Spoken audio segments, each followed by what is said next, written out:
मैं आपके साथ एक इंफॉर्मेशन शेयर करने जा रहा हूं, लेकिन ये ज्यादातर जरूरी है उन लोगों के लिए जो ओवरसीज पाकिस्तानी है। ओवरऑल सारे जो ओवरसीज पाकिस्तानी है उनके बारे में भी बात करूंगा, लेकिन पहले जो सऊदी अरब में रहते हैं खास तौर पे उनके लिए। आपको याद होगा जब सऊदी अरब की यमन के साथ टेंशन हुई थी आज से 2-2.5 साल पहले, तो सऊदी अरब के अंदर पाकिस्तानियों की इज्जत बहुत ज्यादा बढ़ गई थी। हमारे पाकिस्तानी अक्सर शिकायत करते हैं कि सऊदी जो है वो हमसे प्यार नहीं करते या हमें निचले दर्जे का इंसान समझते हैं, छोटा आदमी समझते हैं। वो ये समझते हैं कि हम उनके कोई जाती मुलाजिम है, उन्होंने हमें खरीदा हुआ है, गुलामों जैसा सलूक करते हैं। ऐसा शिकायतें लोग करते हैं, हर एक से नहीं होती, बहुत सारे लोग अच्छे भी होंगे, लेकिन अक्सर ऐसी शिकायत आती। अगर कोई पाकिस्तानी वहां पे पकड़ा जाता है तो उसका कोई पुरसाने हाल नहीं होता, और वहां की पुलिस का रवैया, वहां की इंतजामिया का रवैया, वो कहते हैं कि अच्छा रवैया नहीं है पाकिस्तानियों के साथ। और वो इसलिए है कि पाकिस्तानी वहां पे काम करने के लिए जाते हैं, वो इनको रियाल देते हैं और उनको लगता है कि इनको हमने खरीद लिया। तो ये सोच वहां पे पाकिस्तानियों के अंदर मौजूद है, और एक रवैये की शिकायत जो है वो सऊदी अरब में काम करने वाले पाकिस्तानी अक्सर करते हैं। इस रवैये की शिकायत खत्म हो गई थी उस वक्त जब सऊदी अरब को पाकिस्तान की ताकत की जरूरत पड़ी थी यमन के खिलाफ, जब नवाज शरीफ साहब का इख्तियार था गल, और उसमें पाकिस्तान ने फैसला किया था कि इस मामले में पाकिस्तान एक सालिस का किरदार तो अदा करेगा लेकिन पार्टी नहीं बनेगा। लेकिन सऊदी अरब चाहता था कि पाकिस्तान एक पार्टी के तौर पे सऊदी अरब के साथ आके कंधा लगा के खड़ा हो जाए। तो उस बीच में जो पाकिस्तानियों की इज्जत हुई है सऊदी अरब में, जब मैं उम्रा करने के लिए गया तो मुझे बहुत सारे पाकिस्तानियों ने वहां बार बार कहा, उन्होंने कहा जी कि हमें बड़ा प्यार करना शुरू हो गए, हम जहां जाते हैं हमें कहते हैं आप हमारे भाई हैं, जिन लोगों के कामों पे हम आए हुए हैं वो हमारा ख्याल कर रहे हैं। तो एक आम सऊदी से लेकर ऊपर तक और महकमों तक वो कहते जी हमारी इज्जत शुरू हो गई, और ये हुकूमतों की सतह तक भी हुआ। बड़े टेलीफोनों के तबादले, सऊदी वजीर खारजा आ रहे हैं, जा रहे हैं, मुलाकातें हो रही हैं, बार बार टेलीफोन चल रहे हैं। यहां से नवाज शरीफ जा रहे हैं तो बाकायदा इस्तकबाल किया जा रहा है, जनरल राहील शरीफ साहब को जो है वो सर आंखों पे बिठाया जा रहा है।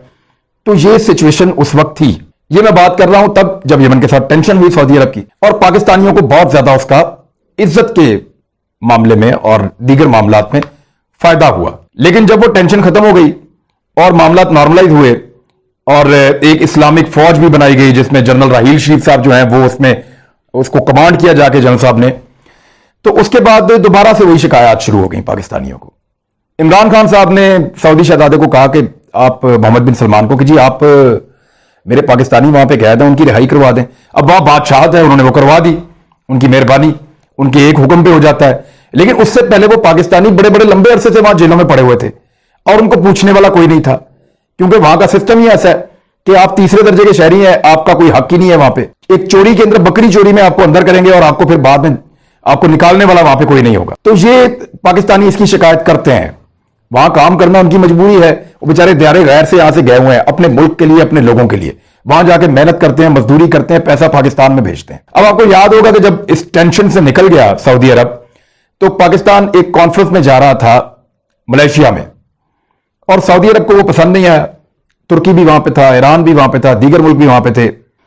तो सऊदी अरब ने पाकिस्तान को मना कर दिया था, और मैंने एक प्रोग्राम में ये बात भी की थी कि हम कम से कम इसको तो जरूर याद रखेंगे कि हम कहीं जाना चाहते थे मलेशिया में, और मुसलमानों की एक कॉन्फ्रेंस थी उसका हिस्सा बनना चाहते थे, बल्कि हमने उसको इनिशिएट किया था और हम अनाउंस कर चुके थे। तो हम अपनी ख्वाहिश के खिलाफ नहीं जा पाए थे, ये मजबूरी है, और हमारी मजबूरी से फायदा उठाया गया। इसी तरह से आपको याद होगा जब एक सऊदी सहाफी का कत्ल हुआ एक एम्बेसी में, जमाल खशोगी का, तो उसके ऊपर बहुत सख्त जरूरत पड़ी सऊदी अरब को पाकिस्तान की, क्योंकि बहुत तनकीद हो रही थी उनके ऊपर। तो मेरे पास उस दौर में यह इंफॉर्मेशन आई थी कि बार बार मोहम्मद बिन सलमान फोन करते हैं इमरान खान साहब को, और बार बार वो राब्ता रख के अपना एतमाद बहाल कर रहे थे, और वो कोशिश करते थे कि इमरान खान साहब उनके पास आए और उनके साथ बैठ के एक सॉलिडेरिटी शो करें, ताकि एक मैसेज जाए कि पाकिस्तान तो कम से कम मेरे साथ खड़ा है इस वक्त। तो प्राइम मिनिस्टर ऑफ पाकिस्तान ने बहरहाल बाद में वो गए भी थे, लेकिन प्राइम मिनिस्टर ऑफ पाकिस्तान को इस बात का आइडिया था, और उन्होंने तस्करा भी एक मीटिंग में किया था कि मुझे पता है वो मेरे से क्या चाहते हैं। अब जब जब सऊदी अरब दबाव में आता है तब तक पाकिस्तान की वैल्यू बढ़ती है, क्योंकि वाहिद एटॉमिक मुसलमान मुल्क है। दूसरा ताकतवर मुल्क ईरान और तुर्की है, उनके साथ उनके इतने अच्छे ताल्लुकात नहीं है, और पाकिस्तान को उन्होंने जर खरीद समझा हुआ है। वो बार बार पाकिस्तान को वो कहते हैं, और बात भी सच है, वो मदद भी करते हैं पाकिस्तान की। तो ये ताल्लुकात तो ऐसे ही होते हैं, फायदे और नुकसान के। अब हुआ यह है कि मैं आप सबको एक खुशखबरी सुनाने वाला हूं कि अब आपकी दोबारा बड़ी इज्जत होगी सऊदी अरब में। ये लोग आपको फिर बहुत प्यार करेंगे, बस थोड़े दिन और आप इंतजार कर लें। गुज़िश्ता साल जब ऑयल फील्ड्स के ऊपर अटैक हुए सऊदी अरब में, तो अमेरिकन कंपनियों को वहां पे बहुत ज्यादा काम करती हैं अमेरिकन कंपनीज, और उनके बहुत ज्यादा मफादात थे वहां पे ऑयल फील्ड्स में। तो ऑयल फैसिलिटीज पे अटैक के बाद डोनाल्ड ट्रंप की इंतजामिया ने जंगी तैयारे बहुत बड़ी मिकदार में और एक बड़ा मजबूत किस्म का डिफेंस सिस्टम जो है, एयर डिफेंस सिस्टम वहां पे लाके नस्ब किया, जिसको पैट्रियट डिफेंस सिस्टम कहते हैं। उसके बाद से अब तक आपको बार बार खबरें मिलती हैं कि सऊदी अरब पे रॉकेट हमला किया गया, सऊदी अरब पे छोटे मिसाइल दागे गए, या सऊदी अरब पे हमला करने की कोशिश नाकाम बना दी गई, या एक रॉकेट वो बहुत दूर गिर गया, बाकी हवा में तबाह हो गए। एक्चुअली ये अमेरिका का लगाया हुआ जो सिस्टम था, डिफेंस सिस्टम, वो सऊदी अरब को सर्व कर रहा था गुज़िश्ता 1 साल से, और वो काफी रिलैक्स थे कि हमारे पे इस तरह का कोई अटैक अचानक नहीं हो सकता। कुछ बगावतें वहां पे हुई, कुछ गिरफ्तारियां वहां पे हुई, लेकिन अमेरिका ने उनका बहुत साथ दिया। अब हो यह रहा है कि तेल की कीमत आलमी मंडी में गिरने के बाद लगता है जो तेल का रिश्ता था सऊदी अरब अमेरिका का, वो कमजोर हो रहा है। अब अमेरिका ने वहां से अपने एसेट्स मूव करने शुरू किए हैं, उनके जंगी तैयारे वहां से जा चुके हैं, और उनका जो डिफेंस सिस्टम है उसको वहां से निकाल के ले जाया जा रहा है। बैटरीज चली गई हैं, बाकी सिस्टम उठाया जा रहा है, उसको निकाल के वहां से लेकर जा रहे हैं अमेरिकन। डोनाल्ड ट्रंप का यह कहना है कि अब इसमें इस स्केल पे वहां पे इन चीजों की मौजूदगी का अमेरिका को फायदा नहीं है। वो सिर्फ अमेरिका का फायदा देखते हैं ना, किसी और का तो नहीं देखते। दूसरा, एक ईरान के साथ उनको टेंशन थी, उसके लिए भी ये सारा सिस्टम अलर्ट था अमेरिका का वहां पे। अब ईरान के साथ भी टेंशन ईज डाउन हुई है, लेकिन सऊदी अरब के लिए बड़ा तशवीश का बायस है ये सारा मामला कि उनकी सिक्योरिटी का क्या बनेगा अमेरिका यहां से अगर निकल रहा है तो अब वो जो सबसे पहले जिसकी तरफ देखेंगे वो पाकिस्तान, रशिया, चीन, इनकी तरफ देखेंगे, और पाकिस्तान पे वो सबसे ज्यादा इंहिसार करेंगे, क्योंकि राहील शरीफ साहब पहले ही वो उस फौज के अंदर मौजूद हैं, जो आलमी फौज है, अब उसको सारी मुतहरक करेंगे, कोशिश करेंगे कि उसके जरिए से अपने आप को मजबूत करें। लेकिन जो पाकिस्तानी वहां पे काम करते हैं, उनकी जो शिकायत थी वो फॉर द टाइम बीइंग, जब ये कोरोना के बाद मार्केटें खुलेंगी, हालात बेहतर होंगे, कारोबार शुरू होगा, तो मेरे ख्याल में काफी हद तक एड्रेस हो चुकी होगी। ये रवैयों का फर्क जो है ये आप दोबारा देखेंगे। दूसरा, मैंने ओवरसीज पाकिस्तानियों के हवाले से कहा था कि मुझे आप अपनी शिकायत भेजें, हम गवर्नमेंट के साथ शेयर करेंगे और कोशिश करेंगे कि इसके ऊपर एक प्रोग्राम करें। इस इशू पे मुझे पूरा एक वीलॉग करना पड़ेगा, क्योंकि मुझे कम से कम कोई 4000 मैसेजेस आए और सैकड़ों के करीब ईमेल्स आई हैं, और पूरी दुनिया के ममालिक से आई हैं। ओवरसीज पाकिस्तानियों के जो बड़े बड़े मसाइल हैं वो मैं आपको बता देता हूं। उसके बाद जो है वो गवर्नमेंट से जो मेरी बात हुई वो भी आपको बता देता हूं, और गवर्नमेंट क्या कर सकती है, क्या कर रही है, वो भी बता देता हूं। नंबर 1 मसला उनका यह है कि वहां पे वो पैसा कमाते हैं, ज्यादातर लोग डेली वेजर या महाना तनख्वाह पे काम कर रहे हैं। वो पैसा कमाते हैं और पाकिस्तान भेज देते हैं। वो पैसा पाकिस्तान के काम आता है, उनके घर वालों के काम आता है।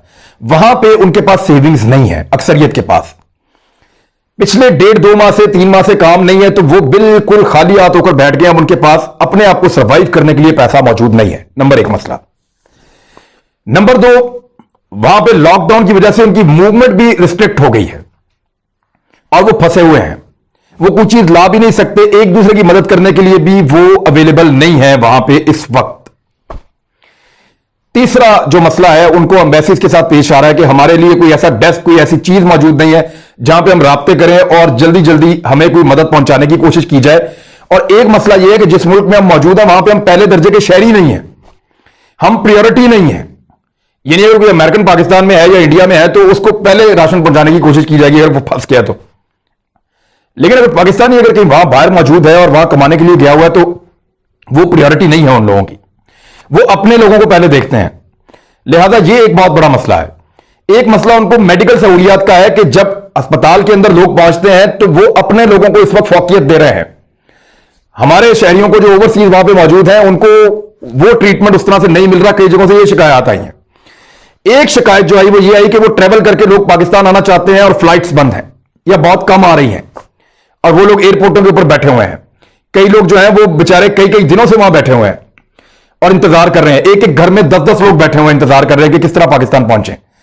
तो गवर्नमेंट ऑफ पाकिस्तान जो है वो फ्लाइट्स चला रही है, कोशिश कर रही है। जब मैंने उनसे शेयर किया तो उन्होंने कहा जी कि पेंडेमिक इतना बड़ा है, हम मुल्कों से बात कर रहे हैं हमारे लोगों की मदद करें, हम फ्लाइट्स चलाने की कोशिश कर रहे हैं, लोगों को वापस लेकर आए, जितनी कैपेसिटी है उतना ही कर सकते हैं। हमारी एम्बेसीज ने कई जगहों पे खाना पहुंचाने की कोशिश की है क्योंकि डिप्लोमेटिक की गाड़ी जो है वो लॉकडाउन में चल सकती है, उसको स्टिकर होता है, वो उसको मना नहीं आप कर सकते, उसका स्पेशल नंबर होता है।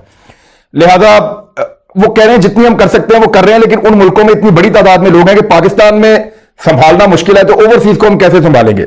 लेकिन उनकी गवर्नमेंट से वहां पे बात कर रहे हैं, जहां पे वो लोग मौजूद हैं, एम्बेसी से बात कर रहे हैं, काउंटर्स बनाने की कोशिश कर रहे हैं, और पाकिस्तानियों को वापस लाने की पॉलिसी हमने हतमी तौर पे ये बना ली है कि जो जो पाकिस्तानी आना चाहते हैं उनको वापस लेके आएंगे। हालांकि इंडिया की, बांग्लादेश की, इस खित्ते में दूसरे मुल्कों की पॉलिसी इससे मुख्तलिफ है, लेकिन पाकिस्तान की बड़ी क्लियर है कि पाकिस्तानी जो वापस आना चाहते हैं उनको हम लेंगे, और उसका एक एसओपी इन्होंने बना दिया है।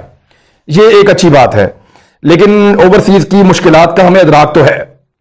आप लोग हमेशा पाकिस्तान के लिए कुर्बानी देते हैं, और ये बड़ा मुश्किल वक्त है, और ये वक्त भी अल्लाह चाहेगा तो इंशाल्लाह ये गुजर जाएगा, और मुश्किल वक्त के बाद अच्छा वक्त आ जाएगा। लेकिन इस वक्त आपका सलामत रहना, महफूज रहना, वो सबसे ज्यादा प्रायोरिटी आपकी होनी चाहिए। जिस तरह भी करें आप सरवाइव करें, और गवर्नमेंट जो जो आपको इंस्ट्रक्शन देती है, नंबर देती है, उसको फॉलो करें। आपकी जो मुश्किलात हैं वो डिटेल में मैं बताऊंगा, लेकिन अभी मैंने मुख्तसरन जो है वो बयान कर दी हैं। अपना ख्याल रखिएगा, हमारे लिए दुआ कीजिएगा, हम आपके लिए दुआ करेंगे। अगर आपको मेरी ये रिसर्च और ये वीलॉग पसंद आया तो आप इसको शेयर करें, लाइक करें, सब्सक्राइब करें, और दोस्तों को भी बताएं। बहुत शुक्रिया आपका।